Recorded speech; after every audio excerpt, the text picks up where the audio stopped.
আমি লিখছি। এটার ইংরেজি কি হবে? I writing. আমরা লিখছি, we are writing, আর আমরা লিখছিলাম, we were writing। আমরা লিখতে থাকবো, we will be writing। না কন্টিনিউয়াসে কথা বলার সময় যখন আমরা টাইম নির্দিষ্ট করি না, তখন আমরা এই স্ট্রাকচারে কথা বলবো। I am writing, I was writing, I will be writing. এখন আমি কথা বলার সময় বললাম যে আমি 5 মিনিট ধরে লিখছি বা সকাল থেকে লিখছি। এই যে কথাটার মধ্যে একটা সময়টা একেবারে নির্ধারণ না যে আমি 5 মিনিট ধরে লিখছি, একজনকে আনসার দিচ্ছি, আমি 5 মিনিট ধরে লিখছি, আমি সকাল থেকে লিখছি, তখন স্ট্রাকচারটা কি হয়ে যাবে? ডিফারেন্ট হবে।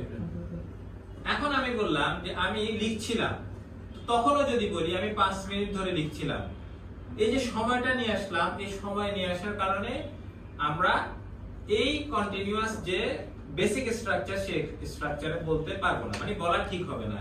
আমি বলছি না যে ভুল, ঠিক আছে? যেমন ধরো আমি বললাম আমি লিখছি, আই এম রাইটিং। এখন আমি বললাম আমি 5 মিনিট ধরে লিখছি, তখন হবে প্রেজেন্ট পারফেক্ট কন্টিনিউয়াস। আমি লিখছি, এটা হচ্ছে শুধু কন্টিনিউয়াস। আর আমি যদি বলি আমি 5 মিনিট ধরে লিখছি, তাহলে কি হবে? Present perfect continuous. তখন স্ট্রাকচারটা কি হবে? সাবজেক্ট প্লাস কি হবে বলো তো?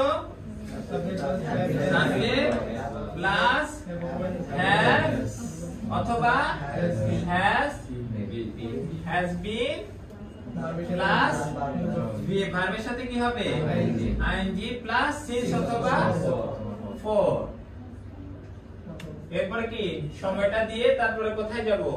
বাকি সেন্টেন্সের অংশটুকুতে যাব। এখন তোমরা সেন্টেন্সটা মেক করো তো। আমি 5 মিনিট ধরে লিখছি, কি হবে? I have been writing for 5 minutes। এখন ধরো সে 5 মিনিট ধরে লিখছে, তখন কি হবে? কি হচ্ছে থার্ড পারসন সিঙ্গুলার নাম্বার, কি হবে? He has been writing for 5 minutes। এখন যদি আমি বলি আমি 10টা থেকে লিখছি, তখন কি হবে? I have been writing since 10 AM বা 10 PM যদি সময় অনুসারে। Got it?